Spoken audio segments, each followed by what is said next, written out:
Graça e a paz do nosso Senhor, nosso Salvador Jesus Cristo.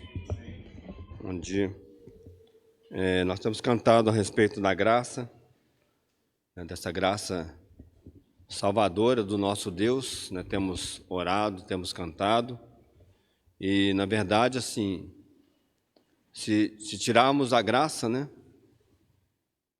como participar de um momento como esse, Se nós deixarmos de lado a graça do Senhor, e nós com certeza, todos nós aqui, ao chegarmos aqui no domingo pela manhã, nós nos lembramos dessa graça e nós sabemos que nós podemos participar desse momento por causa dessa graça, que é o próprio Senhor Jesus que se deu por nós.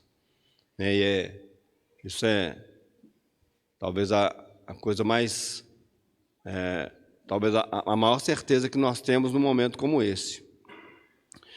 Mas eu temo, e aí meditando sobre esse momento aí ao longo da semana, e pensando sobre lendo algumas coisas, então eu temo que muitas vezes, esse pensamento que temos quando nós chegamos aqui, essa certeza que temos, muitas vezes ao longo dos nossos dias, da nossa semana, nós deixamos de lado e nós começamos a agir de uma maneira bem diferente, bem contrária a isso que nós entendemos, Talvez para ficar mais claro, eu gostaria de pegar alguns exemplos aqui, ou um exemplo aqui, no Velho Testamento, e depois passarmos para o Novo Testamento, do sangue do nosso Senhor Jesus Cristo, dessa graça que nos foi dada. Então, se a gente abrir aí, ler aí em Êxodo capítulo 19, já falei sobre isso com os irmãos, é uma lição que eu aprendi há muitos anos atrás, estudando Hebreus,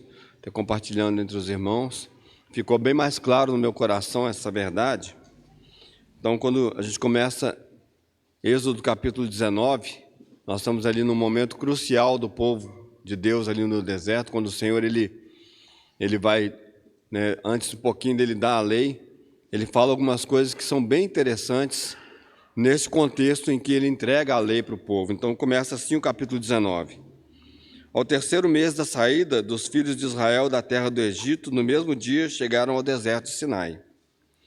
Porque partiram de Refidim e entraram no deserto de Sinai, onde se acamparam. Israel, pois, ali se acampou em frente ao monte. Versículo 3. E subiu Moisés a Deus, e o Senhor o chamou do monte, dizendo: Assim falarás à casa de Jacó e anunciarás aos filhos de Israel: Vós tendes visto o que fiz aos egípcios, como vos levei sobre asas de águias e vos trouxe a mim. Versículo 5. Agora, pois, se diligentemente ouvirdes a minha voz e guardardes a minha aliança, então sereis a minha propriedade peculiar dentre todos os povos, porque toda a terra é minha. E vós me sereis um reino sacerdotal e o povo santo. Essas são as palavras que falarás aos filhos de Israel. Então Deus ele faz uma promessa ao povo com uma condição. Mas antes de dar essa condição, o Senhor fala para eles assim: olha, vocês viram o que eu fiz? Como eu trouxe vocês em asas de águia? Então o Senhor está falando: olha, vocês viram a minha graça? Vocês viram a maneira como eu lidei com vocês, tirando vocês lá do Egito, de onde vocês não podiam sair, vocês eram escravos e não tinham como sair. Vocês viram o que eu fiz? Agora, pois, se diligentemente guardados as minhas instruções, a minha palavra, guardados, E aqui o Senhor ainda não tinha dado a lei para o povo. E ele faz uma promessa: vós sereis para mim um povo peculiar na terra, uma nação de sacerdotes. E é interessante, irmãos, porque quando Moisés ele desce, ele fala com o povo fala assim: olha, tudo que o Senhor falou nós vamos fazer. O povo também faz uma promessa para Deus. E a gente sabe que logo depois disso, o Senhor então fala: então vocês devem fazer isso. E dá a lei, e em seguida o povo quebra a lei, logo no seu primeiro mandamento. Eles fazem para si um bezerro, mostrando claramente, irmãos, que se a confiança deles não for na graça de Deus, como a nossa confiança é na graça de Deus, não há como progredir na vida com Deus, numa vida espiritual. É zero, é impossível. E é interessante porque quando nós chegamos já aqui no Novo Testamento, né? Aliás, antes disso, se você ler Êxodo capítulo 24, um pouquinho para frente, né, logo depois desses acontecimentos, no versículos 1 e 2, depois os irmãos leiam, há uma passagem interessante aí, porque o Senhor, quando Ele chama, aqui no capítulo 19, o Senhor fala assim, para se chegar a Ele, Moisés, Arão e os sacerdotes. Depois, no capítulo 24, o Senhor fala com eles de novo, para eles se chegarem, mas Ele fala assim, que os sacerdotes deveriam esperar, o sumo sacerdote e os sacerdotes, e só Moisés se chegaria a Ele, mostrando mais uma vez que havia uma impossibilidade de se chegar a Deus através da lei, né? As pessoas não poderiam se aproximar de Deus a não ser que cumprissem todos os mandamentos, aquilo que foi dito. E aí Deus então fala, só Moisés, e esse versículo 2 lá do capítulo 24, ele é bem interessante. Fala, só Moisés se achegará a mim.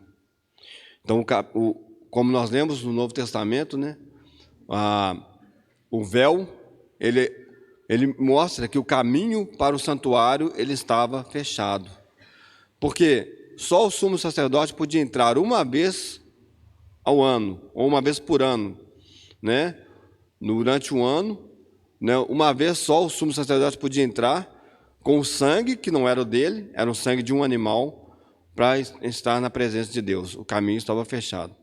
Mas quando nós chegamos no Novo Testamento, e é interessante, né, quando nós chegamos aqui, né, nos relatos, o que nós lemos, e nós já lemos também, já vimos isso em outros momentos, o que nós lemos aqui em 1 Pedro?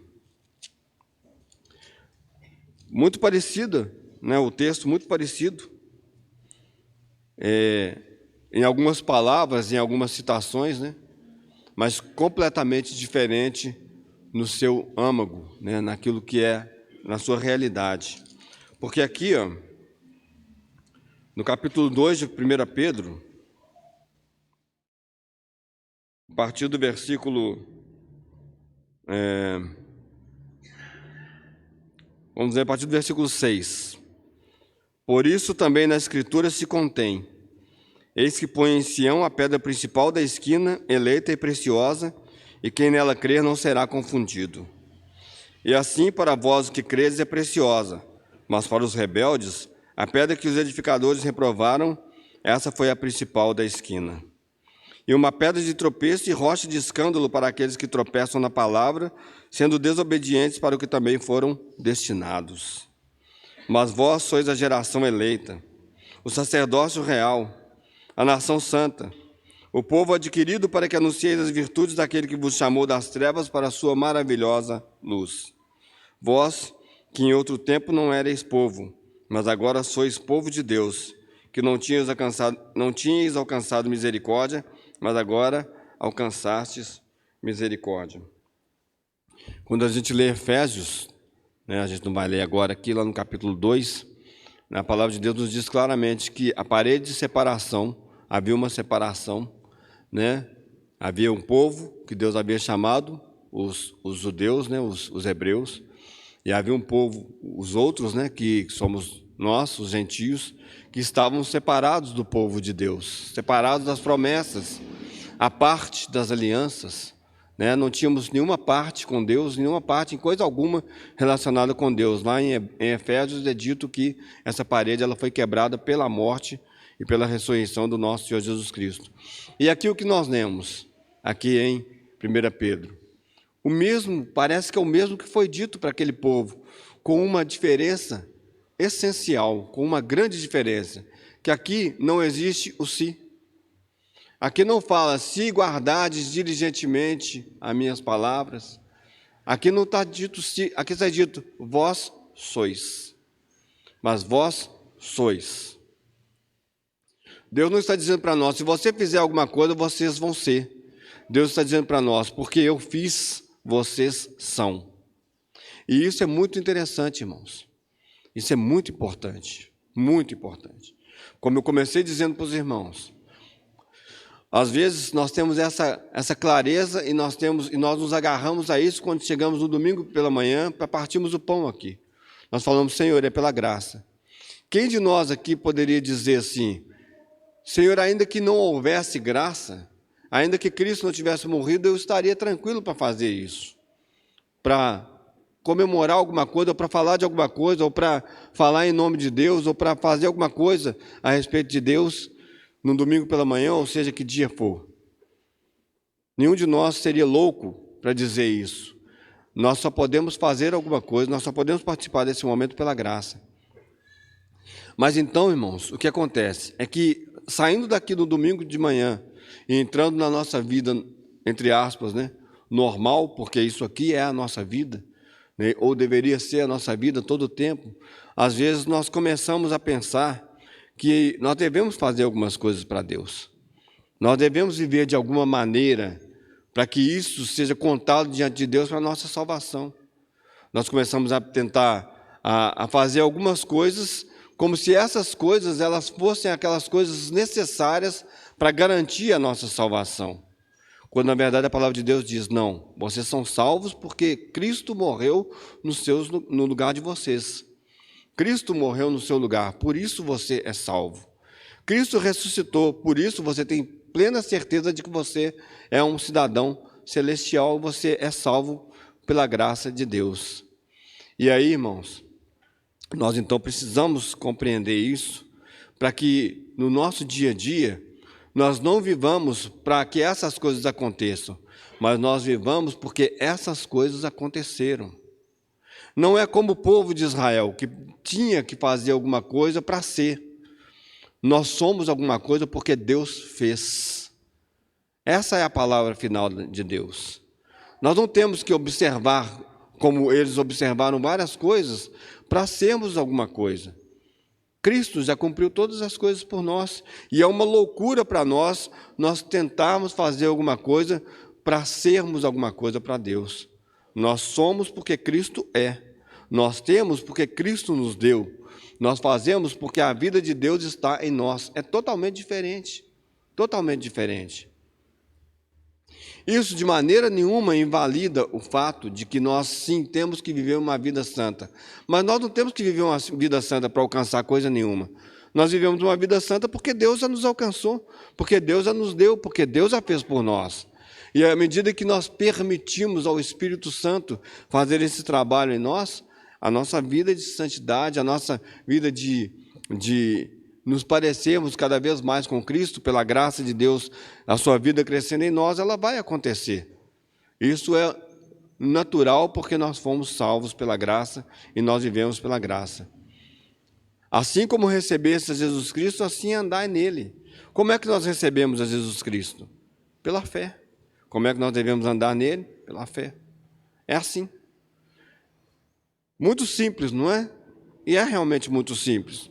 Deus não deixou coisa nenhuma complicada para nós. Deus não nos deu algo complicado, algo que nós tivéssemos que fazer um grande esforço para recebermos de Deus. Isso é a lei. Isso é a lei. Isso é o que foi dado para eles, como uma figura, como algo que estava mostrando como seria depois que o Senhor Jesus viesse. O homem perfeito, como foi orado nessa manhã. O homem perfeito que foi aquele que viveu uma vida perfeita para nos dar uma salvação perfeita. E nós desonramos a Deus totalmente quando nós achamos que agora precisamos fazer coisas para herdarmos a salvação. A salvação nos foi dada gratuitamente em Cristo Jesus. Gratuitamente. É uma desonra para o nosso Salvador quando nós achamos que devemos fazer coisas para herdarmos a salvação. Nós começamos a negar aquele que nos salvou. E é essa a palavra. Esse é o alerta para nós, porque no final dos tempos, que são os tempos que eu creio que nós vivemos, a palavra de Deus diz para nós que no final dos tempos haveria homens que negariam o Salvador, negariam aquele que o salvou. Como? Como? Não é dizendo eu não creio mais em Jesus Cristo. Não é dizendo, alguns vão por esse caminho também, mas é começando a introduzir coisas e dizer, olha, por essas coisas vocês são santificados, por essas coisas vocês são salvos, por essas coisas vocês são garantidos na presença de Deus. Não existe tal coisa. A nossa garantia, a nossa santificação, Tudo nos foi dado em Cristo Jesus, como está escrito lá em 1 Coríntios, capítulo 1, versículo 30. Ele é tudo o que nós precisamos. A nossa santificação, a nossa redenção, tudo o que nós precisamos é Cristo. E não existe absolutamente nada além de Cristo. Então, irmãos, ao chegarmos diante dessa mesa, ao chegarmos diante desses elementos, nós precisamos sim sondar os nossos corações para pedirmos a Deus para nos mostrar se na nossa caminhada nós temos colocado alguma coisa entre o nosso Deus e nós que não seja o nosso Senhor Jesus Cristo. Ele está entre Deus e nós. Ele é a nossa salvação. Ele é a nossa garantia. Ele é a nossa redenção. Então, que o Senhor ilumine os nossos corações nessa manhã, para que não sejamos loucos de tentarmos voltar para a lei para fazermos alguma coisa, quando o Senhor já disse, olha, tudo já está cumprido, tudo já está terminado. A única pessoa que podia cumprir a lei já veio, já cumpriu a lei, já morreu no nosso lugar e nos deu gratuitamente a salvação. Que o Senhor ele ilumine os nossos olhos e que possamos participar desse momento nessa novidade de vida, nesse novo caminho que Ele mesmo abriu pelo seu corpo, pela sua morte e pela sua ressurreição. E possamos então participar com alegria por causa dessa salvação bendita, gloriosa e eterna que nós tivemos e que se chama Jesus Cristo. Senhor, nós queremos te agradecer porque não depende de mim, Senhor, não depende de nenhum de nós, Senhor, estarmos aqui nesta manhã, porque tudo é teu, Senhor. O Senhor fez todas as coisas, Senhor. Senhor, nós somos pecadores, é verdade, Senhor. Mas nós somos pecadores salvos pela tua graça, Senhor. Lavados no teu sangue, Senhor. Senhor, e com essa esperança, Senhor, de que o Senhor sim fará, porque o Senhor disse que fará, Senhor. Senhor, no final de todas as coisas, Senhor, com que todos nós aqui, Senhor, cheguemos a essa medida perfeita, Senhor, essa estatura do varão perfeito que é Jesus Cristo juntos, Senhor. O Senhor prometeu, Senhor, que o Senhor há de completar a obra que o Senhor iniciou em nós, Senhor. E nós estamos aqui com essa esperança também, Senhor, sabendo que Jesus Cristo é poderoso, Senhor, para edificar a sua igreja, Senhor. Bendito seja o teu nome, Senhor. Te agradecemos por essa salvação perfeita e bendita que nos foi dada no Calvário, Senhor. E nós participamos desse momento com essa alegria e com essa gratidão no nosso coração e com essa segurança, Senhor, de que estamos escondidos em Cristo. Louvado seja o teu nome, Senhor. Muito obrigado. Todos que têm essa certeza de que estão em Cristo, escondidos nele, participantes dele, da sua vida, do seu perdão, são convidados a participarem desse momento. Esse momento que é um momento que aponta para a glória, aponta para a vitória, aponta para a gloriosa vitória do nosso Salvador, o nosso Senhor Jesus Cristo.